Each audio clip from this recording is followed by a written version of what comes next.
Знаете, почему я люблю Казахстан? Когда я поехал в Казахстан, у меня по дороге закончился бензин. Я остановился, включил поворотник, ждал помощи.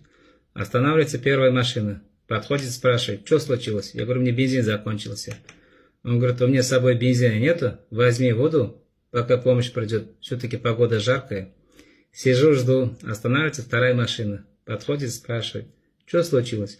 Я говорю, у меня бензин закончился. Он говорит, к сожалению, у меня с собой нету бензина. Я со свадьбы еду. Возьми немного еды, пока помощь придет.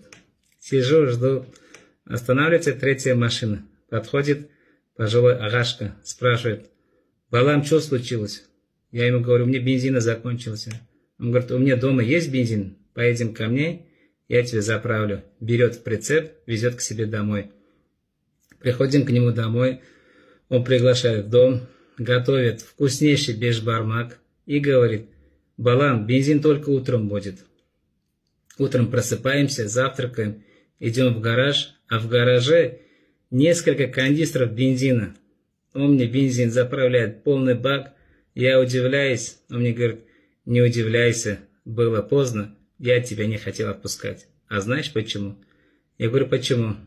Я служил в Афгане, у меня было тяжелое ранение, и у меня редкая кровь. Один узбек дал мне 2 литра своей крови. Мы с тобой кровные братья, не забывай.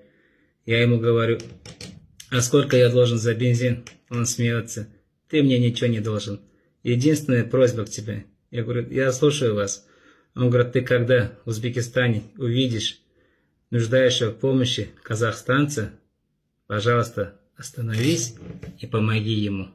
Я ему отвечаю, обязательно, потому что мы кровные братья.